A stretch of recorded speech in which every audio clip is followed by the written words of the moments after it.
is Tandy, the Atari 8-bit podcast.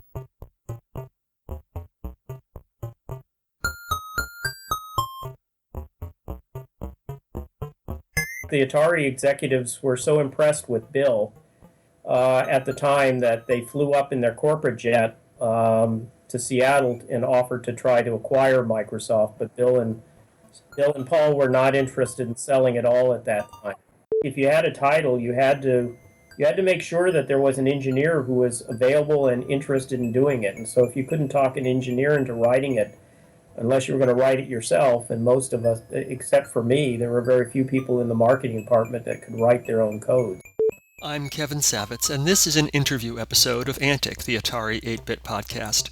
Tandy Trower started at Atari evaluating new software titles, then moved on to the position of product manager, managing new titles, including Missile Command, Asteroids, and the port of Microsoft BASIC for the Atari. Then he left Atari for Microsoft, where, once again, he managed Microsoft BASIC for the Atari. Tandy also wrote the character set editor program, which was sold by Atari Program Exchange. This interview took place May 13th, 2015. Tell me how you got started with computers. I think you started with TRS-80s and things. Can you kind of give me the prehistory? Sure. Like many people back in the mid-'70s, I caught the bug fairly early about an interest in personal computers. I remember going to the library, because in those days I couldn't quite afford a subscription to electronics, popular electronics, but I do remember seeing that same issue that Bill Gates often talks about in terms of the thing that helped motivate him to leave Harvard. And I remember being kind of, I thought this was a great opportunity to have a piece of technology that was like you could almost do anything with. It was, it was ultimate creative device that, the sky was the limit. I mean, didn't really understand the limitations that well in terms of what you could actually do in terms of graphics and, limited memory and processor power. But it was a pretty exciting thing, particularly since, when I left college, I didn't major in computer science in college. I only took one computer science class in college, and those were in the days when you had to use cards and punch cards and build your stack, take them to the university's data processing center, and hope you didn't drop the cards in the meantime. And you get your listing, a few hours later, then you look it over, and the whole experience was actually quite miserable for me. So I was surprised that actually I developed this interest afterwards and when personal computers came to the market. And as you said, I did start off my first PC was a TRS-80 Model 2, I think it was. And unfortunately, I had it for about 2 or 3 weeks, and it developed key bounce problems, which was pretty typical of those early models. It was these were very brand new. I lived in Marin at the time, and I took it back to the Radio Shack guy, and he said, "Well, it's going to take a while. These are really new products for us to get as service, but we'll send it in." In the meantime, I happened by a what was it called? That it wasn't Computerland, was it? There was another computer store in San Francisco, and happened to spot a new Apple II, and I was captivated by the fact that it could do color, and it seemed more capable graphics wise. So I went back to my Radio Shack dealer and I said, "I really need my computer back." It was like nigh on 2 or 3 weeks for the service, and he said, "Well, I don't know what to tell you. It's going to take a while." He said, if you want, I'll give you your money back, because he said I can turn this around and sell it to someone else. So I took him up on his offer and took that with some additional money and invested in an Apple II. And I spent weeks during that time programming with Apple II. I should mention, though, that my original introduction to PCs was done at a place called the Marin Computer Center, which was set up by David and Annie Fox. And they had set up in an unused school a number of the early PCs, including Processor Tech Sols. They had PETs. They had Apple Ones. I mean, they had a variety of the early machines. They even had the Altair there. And so for a few dollars an hour, you could rent time on their computers, and that's kind of where I had my fingers on the keyboard for the first time post my college career. But as I said, once I got my Apple II, I mean, it was just a matter of experimenting with programming from there, and that led to my first job in the industry. Which was developing educational curriculum for the Apple II? Or Right. Well, curriculum management? one of the days I was at the Marin Computer Center, on their bulletin board, there was a job listing for a company in San Francisco that was writing educational software for school kids. It was the current project they were working on was, some people might remember this, there was a company called SRA that used to have these curriculum materials that were available in classrooms for additional things that kids could do to kind of improve their learning skills. And they were computerizing it, and they were looking for someone who could program an Apple II. And that's kind of, I went in, interviewed with them. It was a very small office. Their main office was back in Utah, but they had this office in San Francisco. And they liked what I did and hired me. And so I spent my first year or so, year and a half with them, working on helping them create their Apple II package.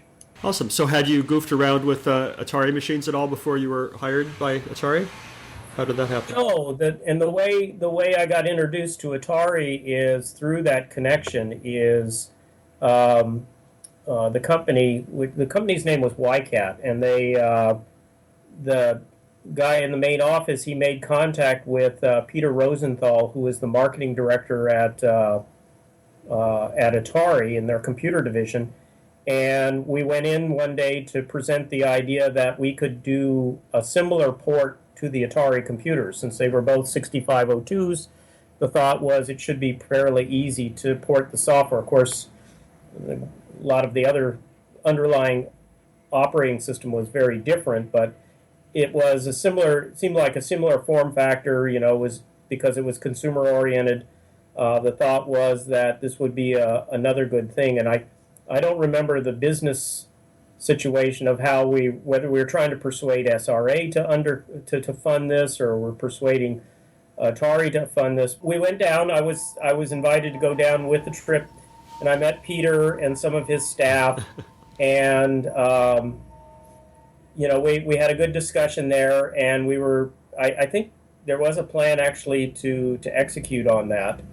But then YCAT decided that for one reason or another that they were going to close their offices in San Francisco, and they said they would offer me a job if I wanted to go back to Utah, and I didn't really have an interest in moving to Utah. So I contacted Peter Rosenthal, and I said, well, you might remember me. I said, I would be interested if you have any positions at Atari.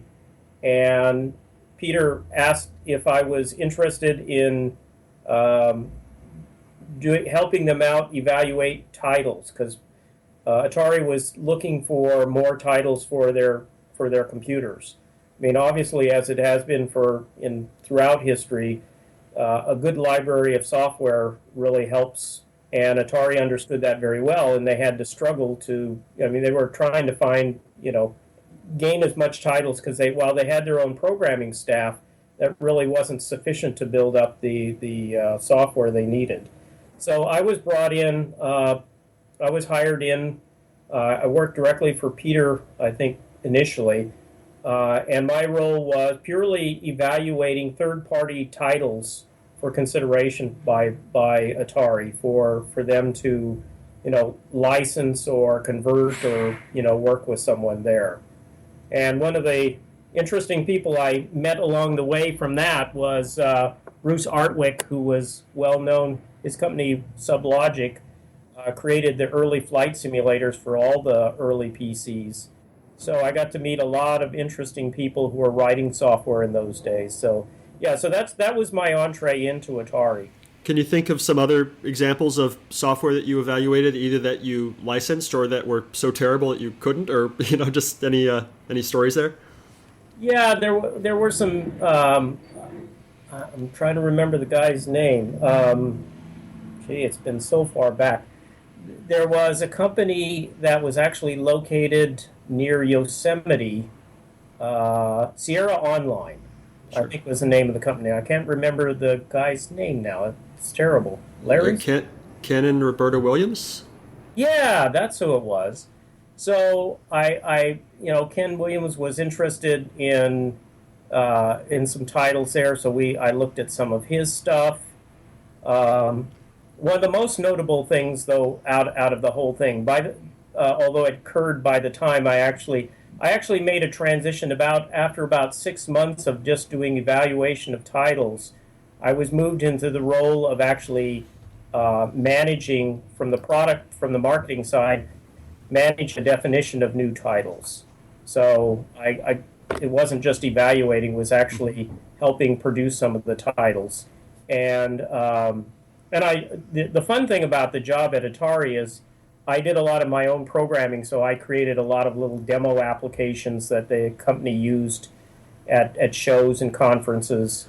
Um, and so, Such as? there was one where I just wrote a simple little program that actually, drew the computers on the screen. I can't remember. Again, it goes too far back, but Sure. one of the issues, though, that came out of all that was, I had enough experience in the field to know that the majority of titles that were being written for the Apple II or other computers were written in Microsoft Basic, and at the time, the Basic that Atari had was developed by Shepardson Microsystems, and it was basic, but it was a bit different than the Microsoft Basic, particularly in the way it did string handling. Mhm. And it was different enough that it made it more difficult to port programs. So I remember going to management at that time saying, maybe we ought to license Microsoft Basic for this thing, which was challenging because the big benefit of the Shepardson Basic is it was a fairly small Basic, so it fit in a cartridge fairly easily, and left a lot of room for the program. Where Microsoft Basic was at least, I think, 16K, which seems tiny today, but was like huge with a day where you only had, 48K of usable RAM usually. Right. That was still a tremendous amount of, like 64K total for the 6502, but cartridge would take up part of that address space. So, but there was agreement that it would make sense to consider licensing Microsoft Basic. So Bill Gates came down as a representative from Microsoft, and we had a great talk. I mean, I was the one who kind of created the feature set for what we wanted to see out of the Basic, because we wanted more than just the basic routines. We wanted functions that would allow us to get to the graphics and the audio. And so I sat there at the conference table negotiating with Bill through the specification of what we wanted. And it was a great discussion. In fact, the Atari executives were so impressed with Bill at the time that they flew up in their corporate jet to Seattle and offered to try to acquire Microsoft. But Bill and Paul were not interested in selling at all at that time. Oh, there's a crazy alternate history.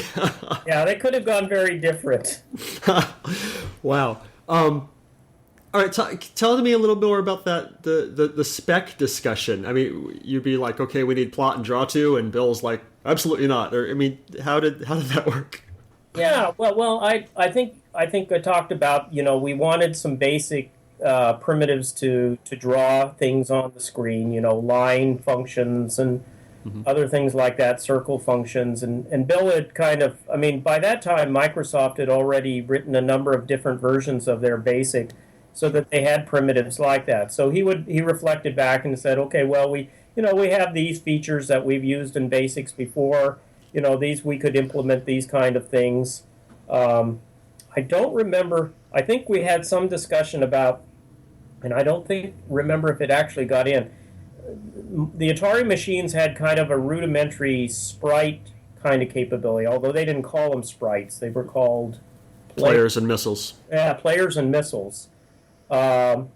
but we wanted functions to basically be able to animate players and missiles as well. And that was something new. And so Microsoft actually, it was fairly easy. There wasn't very much debate about the feature set. It was more about how much could we fit into. It was going to be a 16K ROM that we were going to put it all in, and so mostly it was from there. There was another person by the name of Carol Abbott.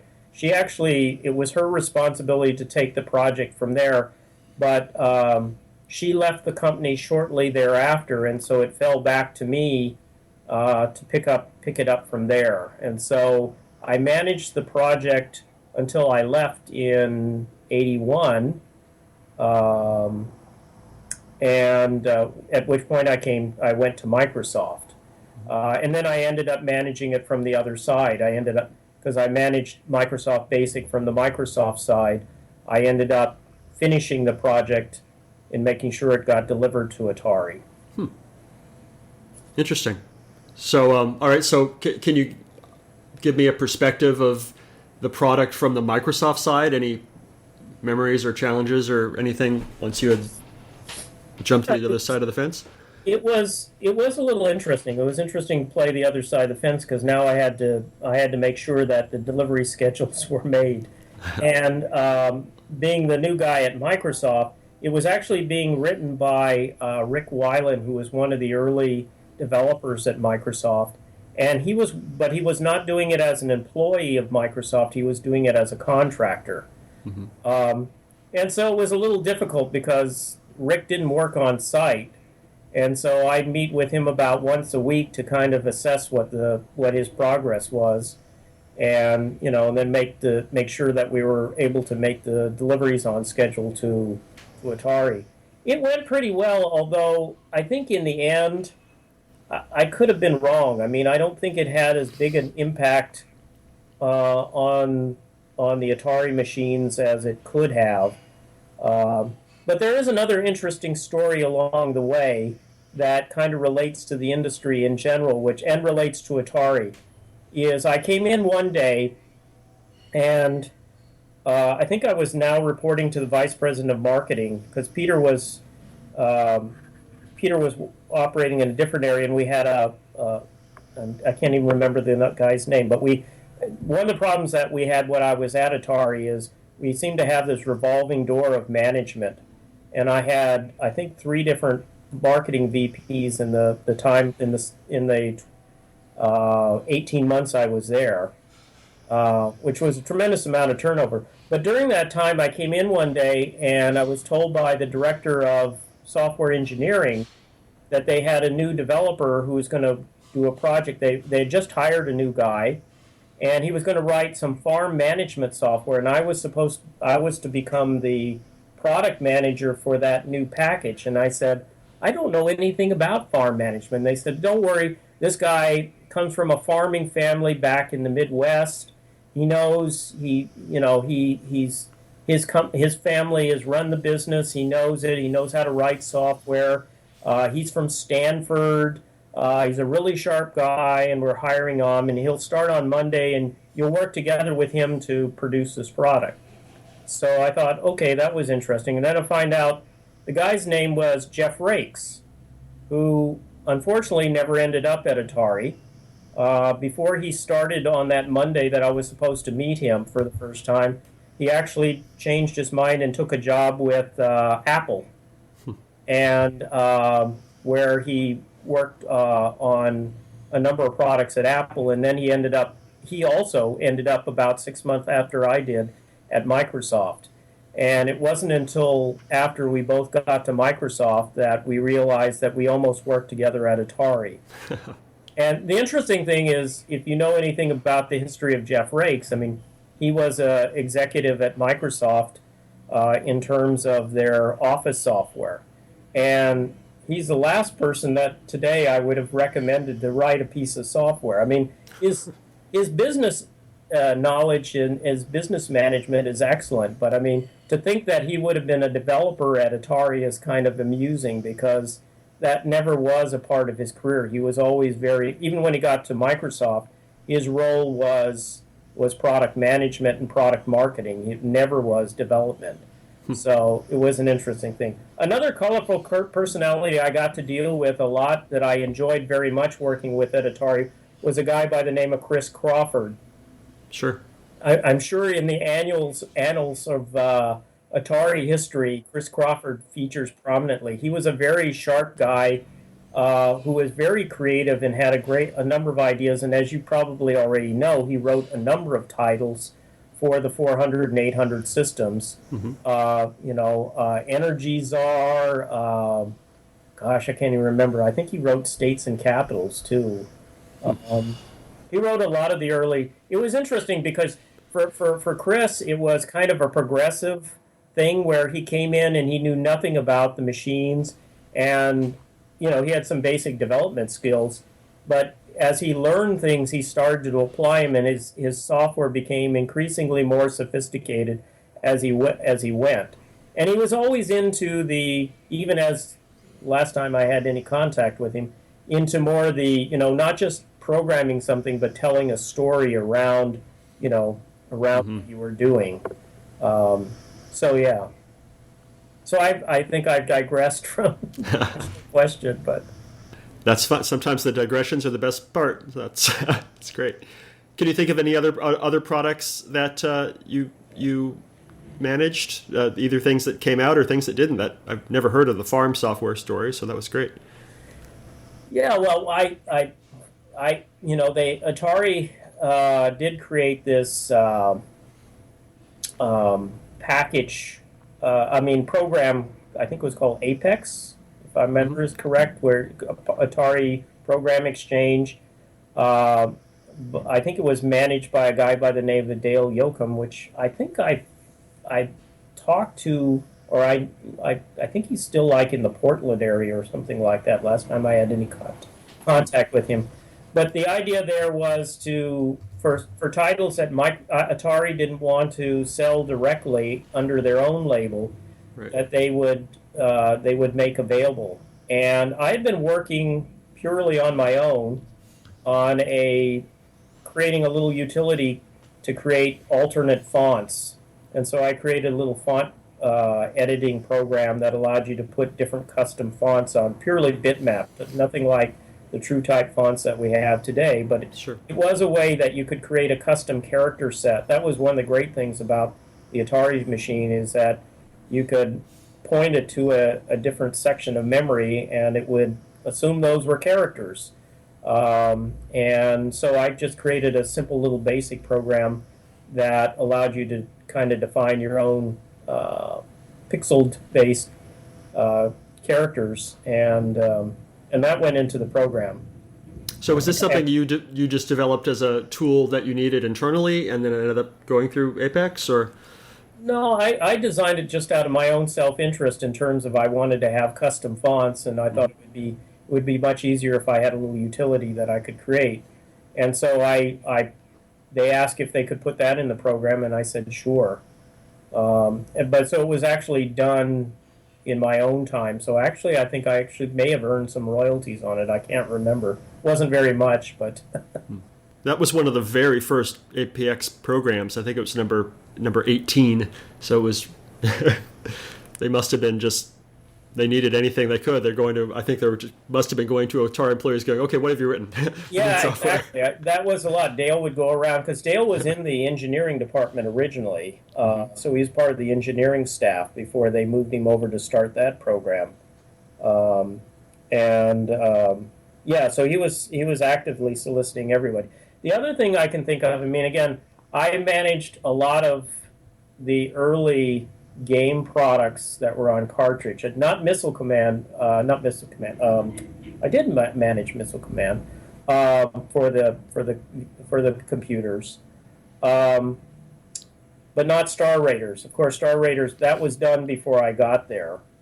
But I did Missile Command. What did I think I did Asteroids, I mean, it was fairly easy because the spec for the product was pretty much already done because of the arcade machines. Mm-hmm. And at Atari, it was interesting because, there were the three divisions. There was the coin-op division, and that's where the premier developers really worked. That's where the really serious hackers, programmers at Atari worked, because they basically got to design their own hardware. And then there was the computer division, and then the VCS division. So it was interesting because there was, trying to figure out what titles could be ported from the arcade machines, because Atari in those days was probably most famously known for their coin-op machines. Mm-hmm. And that was a great benefit. That was one of the great employee benefits, is that at that corporate headquarters building, they had a room where they had all the coin-op machines set up, and employees could go in. Generally, it was frowned on if you went in during work hours, but you could go in there and you could play any of the coin-op machines that you wanted to. And so some employees got very good at some of those things. But the difficulty was, of course, that coin-op machines tended to have higher resolution than the computers had, because the computers were limited to having to be able to display on a TV set, and so your resolution was poor. I remember one of the things that I did, I was trying to, one of the last projects, I didn't get to work on it because it happened just about the time that I transitioned out, but I was working on a proposal to get Pac-Man on the computers, and the difficulty was, of course, that the coin-op version of Pac-Man was done using displaying the monitor in a portrait mode, and of course all the games on the computer were done in landscape. So I actually did do a layout of the play field, showing that it could be that the game could be mapped to a horizontal resolution. It changed the gameplay a little bit, but eventually that title did come out. I mean, somebody else picked up the idea and ran with it after I left. But yeah. In fact, I still have my old Atari computer. It's sitting in my basement right now. I haven't dusted it off in some time, but that was a nice thing. Peter made sure that all employees got an 800 to use at home. So it was great, because I spent as many hours almost at home as I did at work on the computer. So it was a great machine. I mean, back in those days, I mean, it was state of the art. Until IBM came to market, everybody in the kind of 8-bit processor world kind of competed with each other. Apple was still at the top. They really dominated the thing, and Atari really wanted to take that market share from them. And Commodore was starting to, even then was starting to struggle. That's even before, I'm trying to remember when the Commodore 64 came out. But I think that was around the time that I actually just before or as I was transitioning out. Of course, when IBM came to the market with the PC, things changed fairly radically, not only in terms of the processor, but in terms of the appeal and where computers were going. So, but the 400 and 800, I think, in large part were machines ahead of their time for when they were first released. So they were really great computers to cut your teeth on, to learn for the first time. All right, so you wrote the character set editor, you wrote some demos. Maybe I just saw one the other day that called Atari Draws a Self-Portrait. I think that might be the one you were referring to. Can you remember any other stuff that you wrote for either for your own use or for internal use or anything? From time to time, one of the things that happened is as my career moved on over time, I ended up spending more time on managing titles than I was on being able to write titles. So, sure. And also my coding capability, I was better in BASIC than I was in machine language. Machine language was still kind of assembly language was still kind of a challenge for me. In fact, I think the first program that I wrote in machine language in assembly language was was when I first laid out the play field for the Pac-Man game. So, yeah. No, I can't. There may be other things, but they're somewhat distant in the past. It's just Okay. like one of the things that was interesting. Of course, you may recall that Ken Williams, he did kind of a Pac-Man-like game, but they called Jawbreaker, I think. Mm-hmm. Yeah.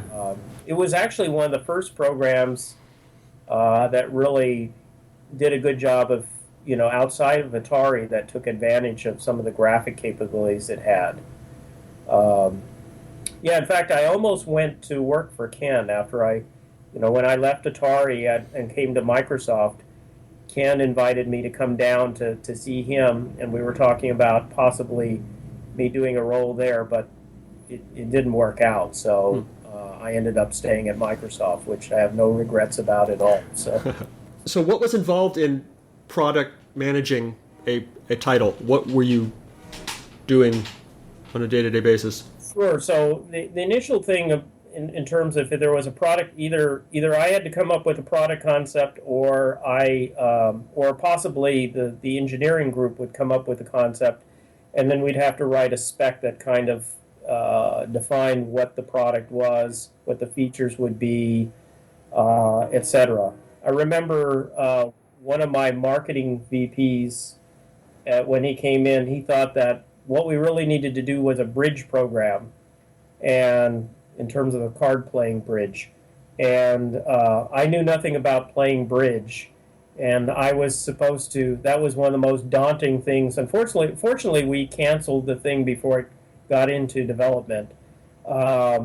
But I had to kind of figure out what a bridge game would look like on the computers, and I had never played the game before. It didn't seem to really appeal to me. It wasn't something that I thought was a good idea, and then fortunately the product never came to market. But writing the specification, then you sit down and you negotiate with the engineering staff what the schedule would be. If there wasn't an engineer provided, if marketing came up with the product proposal, then I had to go negotiate with the engineering department to find a programmer to work on it. And it had to be something that they had to be able to convince that the engineer would be interesting. And then it was a matter of kind of working through the thing, working out a schedule and making sure the developer stayed on schedule in terms of development, and then working on with the, as the thing got ready with packaging, in terms of, because since most of the games that Atari sold were, before disk drives really became very popular, everything was on cartridge. So it took some time. You couldn't just come up with a cartridge thing. I can't remember what the turnaround time was, but there was some amount of time to get the ROMs burned. And so a lot of the early games were done, in an EEPROM form to begin with for testing. And that's the other thing I did too. While we didn't rely as much on external testing, user testing in a lot of the early days. So a lot of my time was spent just, testing the thing out, running the games over and over again, making sure that they held together and figuring out where the bugs were. So it was kind of working, either working out the product definition or working with, or coming up with a product definition, and then negotiating to get the thing put together. Of course, there was, any titles had to go by executive review before they were approved for getting anywhere. But again, you had to find it. If you had a title, you had to make sure that there was an engineer who was available and interested in doing it. And so if you couldn't talk an engineer into writing it, unless you were going to write it yourself, and most of us, except for me, there were very few people in the marketing department that could write their own code. So, can you think of an example where you had a great idea and that you couldn't find any takers to code it? Yeah, even with the Pac-Man thing was a little bit of a challenge to begin with, because there wasn't, despite the fact that, again, people weren't convinced that you could just take the title because of the difference in orientation, that you would get the same game. Um, so, and I think I had an affection for a game of arcade game called Burger Time that I never got anyone to embrace. I wanted to do a submarine simulator, and I actually wrote some prototype code to show what it would look like on that too. But that never, I don't think they ever did a title along that. So the idea is you could get a periscopic view and shoot. It's kind of first person. It was kind of like Flight Simulator, only for submarines. And that never happened. As I said, the bridge game, which I never really championed myself, that never happened either. So, in fact, the SRA game, SRA software ended up going nowhere. So I think SRA decided not to fund it for the Atari computers after all. So that project totally. But Atari never had signed up to license it in the first place. I think they agreed that if SRA did it, that they would promote it. And I think in general, SRA ended up with, I don't even know if their classroom materials are still even used these days, but yeah. I remember SRA from when I was a kid. We had these little readers, and every day you had to go through the readers, and you tried to graduate from one SRA color to the next. Yeah. They had different colors for different levels. Right, yeah. Your way through different levels. That's what I remember about SRA. So you said you have an Atari down in your basement. Do you have any discs of code, maybe stuff that you wrote or was unreleased, or anything interesting that the world hasn't seen? Oh, not that the world hasn't seen, but I think I have my collection of cartridges and probably discs. I don't even know if the discs are even readable anymore because, floppy disks are notorious for losing data after a while. So I haven't turned the thing on in some time. I'm not even sure. I mean, the key thing there would be to find something I could display it on, because you had to have that, hook up to the antenna terminals with the switch box. Right. Yeah, so it sits down there in the basement,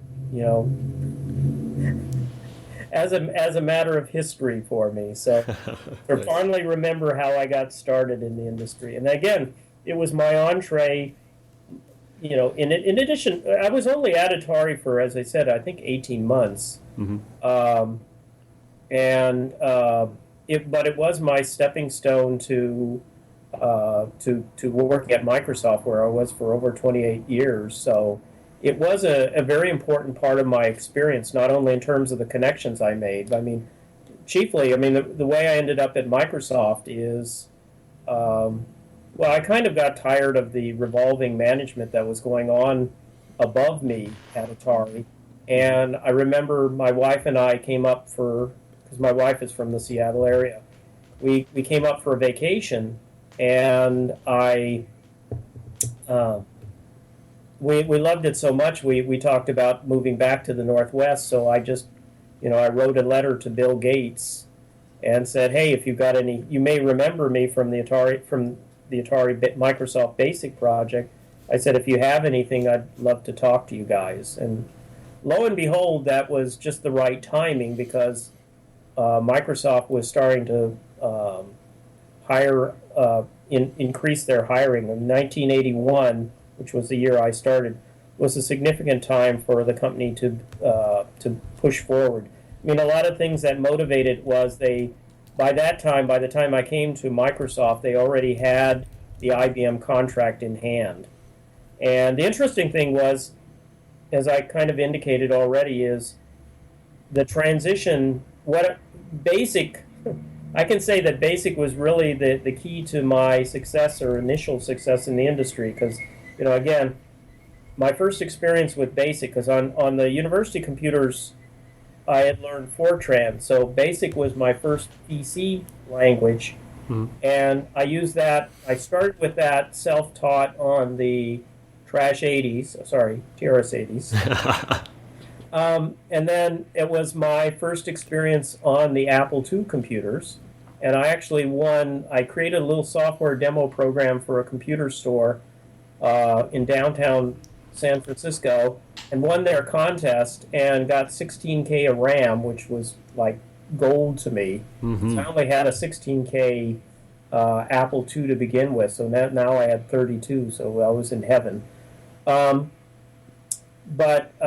anyway, BASIC then was, BASIC was the thing that kind of provided the transition from Atari to Microsoft.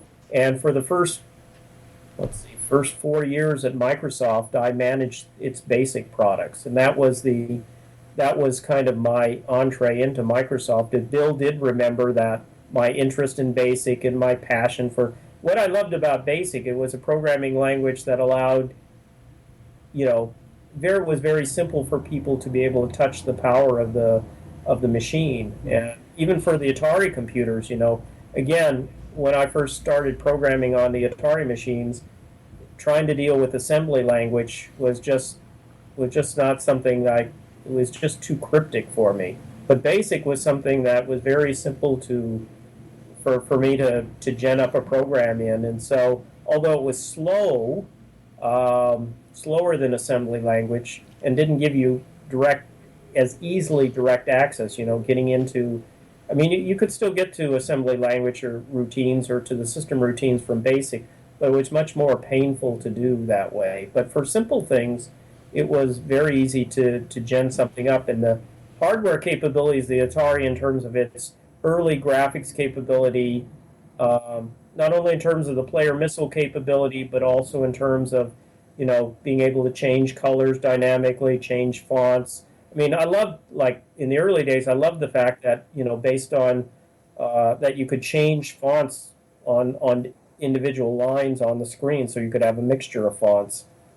And doing even things like that on the Apple II was challenging. So it's a little unfortunate. Roger Badisher, who was the president of Atari during the time that I was there. In fact, that's another interesting story. When Roger found out that I was going to leave Atari to go to Microsoft, he called me into his office and he said, "I think you're making a really bad decision." He said, Atari's got the force of Warner Communication behind them. We're a major force, a major corporation. You're going up there to this little dinky Seattle company. They're really small. He said, I really would worry about your career. I think you're making a bad choice. And so, of course, a few years later, Roger ended up leaving Atari as well. He went to form a PC clone company called Mindset. Is that it? Mindset was a graphics workstation company that was founded by some Atari people. Yeah, I think it was. Yeah. I think Mindset is, but that was Roger's new company, and it was basically a PC clone, but what he had put into it is they had a lot of the kind of similar kind of graphic capabilities they had on the Atari computer. And so I ended up meeting with Roger afterwards because, of course, Mindset licensed Microsoft BASIC too. And so I remember having a conversation with Roger saying, "So, did you think your advice still holds now?" And he just laughed. So, nice. Yeah. So it's interesting because there were a lot of interesting people that worked there. I remember one of the arcade programmers. I think his name was Mike Abrash. He moved on to interesting things from there too. I can't remember where he ended up. But as I said, Chris Crawford is known throughout the history of, not only just from Atari computers, but throughout the industry as being an innovator in that space. Although I don't think he ever made it as big as someone like Bill Gates, but there's another interesting person also that I worked with during my time at Atari, a woman by the name of Brenda Laurel. And she was a very creative person too, but she was one of the first people that I met that really had a flair for understanding the importance of design, that it wasn't just the engineering, but the user experience, the user interface was a key feature. And she was one of the first people that came to Atari that really had a deep understanding of the importance of design in the software, in a software product. What haven't I asked you about your Atari years that I should have? It was a great experience. I mean, it was frustrating at times, as I said, because of the changes that were occurring in management. I mean, it seemed like, Warner was, despite the fact that the company was owned by Warner Communications, it didn't really, the company never really seemed to understand how to make it in the marketplace. And they certainly was no indication that they were able to foresee the transition when IBM came to the market of moving off. I mean, to be honest, even Apple struggled at that transition from 8-bit to 16-bit. Mm-hmm. If you read any of the history of Steve Jobs and Apple during that time, I remember one of the first projects I worked at Microsoft was a version of BASIC, or the soft card, sorry, not for BASIC, but soft card for the Apple III, which was a tremendous failure for the system because it was still based on 8-bit technology when the industry was clearly, by that time, moving on to 16-bit. Mm-hmm. And I don't recall that there was any talk at all that there were any executives there that foresaw that things were going to move beyond where Atari was. I mean, at the time that the 800 and 400 were first created, all with their very sophisticated processing chips, I think they really were state of the art. But it's a little sad to understand what happened that didn't allow them to continue that level of engineering from there. The other regret that I have too is that I missed the transition to Nolan Bushnell. I think Nolan had just left and sold the company off at the time that I was coming in. And Nolan was working on some interesting things. He was trying to do something with robotics at that time. And unfortunately, that didn't work out very well for him either. But Nolan doesn't seem like he's hurting. He seems like he's doing okay. So he's managed to muddle through somehow. Yeah, I think. Yeah. I really wonder, though, if he had stayed at the company, if Warner hadn't bought it, whether the company may not have been in a better situation because, I think a lot of the early discussion, I mean, again, if you look back at the history of Steve Jobs, where did he first work in the Valley? He worked at Atari. Mm-hmm.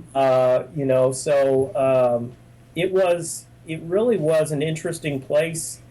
It's unfortunate that the company wasn't more successful than it was, because I think a lot of the early investments that were made were really state of the art at the time. But Warner, as a communications company, didn't contribute at all in terms of helping the company, move to success from there. Now, to be fair, during that time, if there was one computer company's name that you mentioned that most people would recognize, it would be IBM. So when they came to the market, they dominated everybody's thinking.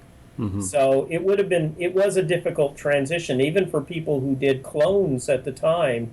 Many of those clone companies, with the exception of Compaq, didn't survive. There were so many. I mean, looking at it from the Microsoft side, we probably had 24 or so MS-DOS-based 16-bit PC clone vendors in the market, but very few of them survived either. Mm-hmm. And as I said, Roger Badisher, who had been at Atari, tried to build, an IBM clone, but add to it the extra graphic power and capabilities that the Atari had. But even that didn't quite make it, because in those early days, people didn't care about how many other features you had beyond the IBM PC. They mostly cared about, was the software that they were buying compatible for the IBM PC work on your clone or not. So right. Innovation, while IBM played a very important role in the marketplace, it also kind of somewhat stifled, for a short period of time, it kind of stifled innovation, because nobody really cared about anything beyond what was on the IBM PC.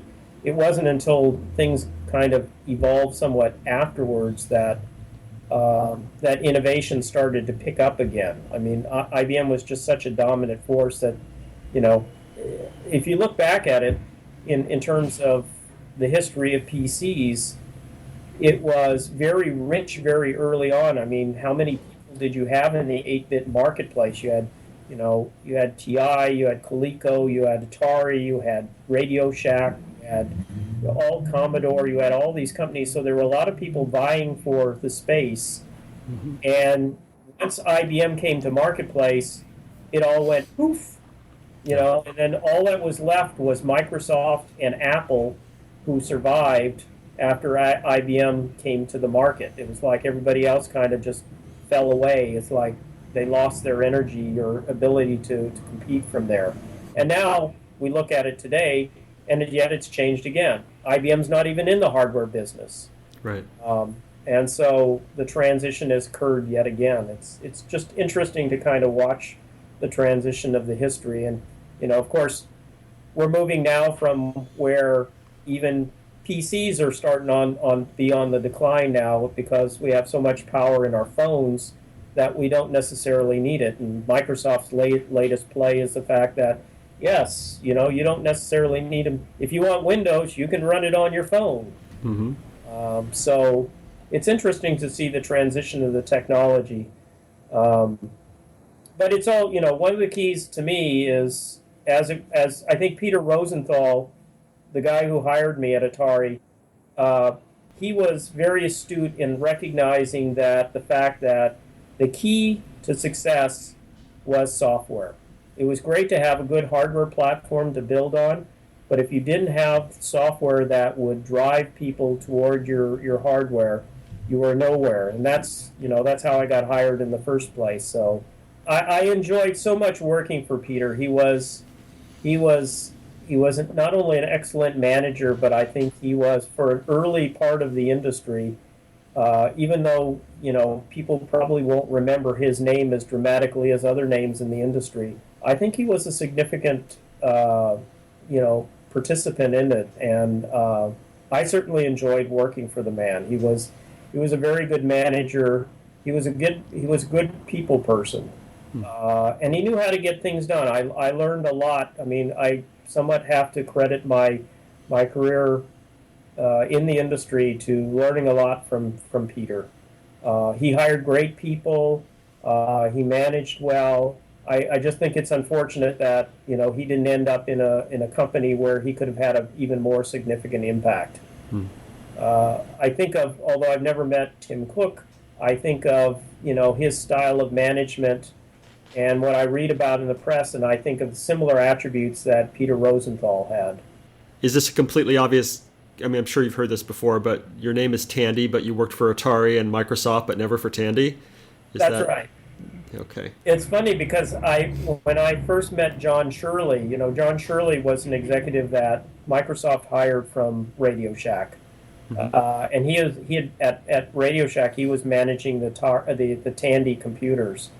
And I remember one of the first days that he ended up at Microsoft, and I ended up meeting him. He said, when he heard my name, he said, "Should I have known you before?"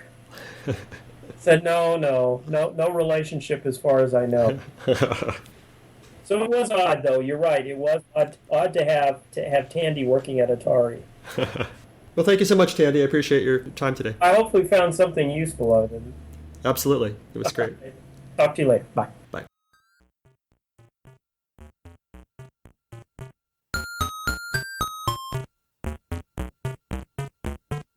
If you enjoyed these interviews and would like to contribute something, I encourage you instead to donate to one of our favorite organizations, the Internet Archive, at archive.org. The Internet Archive is a nonprofit digital library with the stated mission of universal access to all knowledge. They've done incredible things to preserve computer history, including hosting thousands of programs in an in-browser Atari emulator, creating the Wayback Machine, and offering full-page scans of countless Atari computer books and magazines. Make your tax-deductible contribution at archive.org/donate.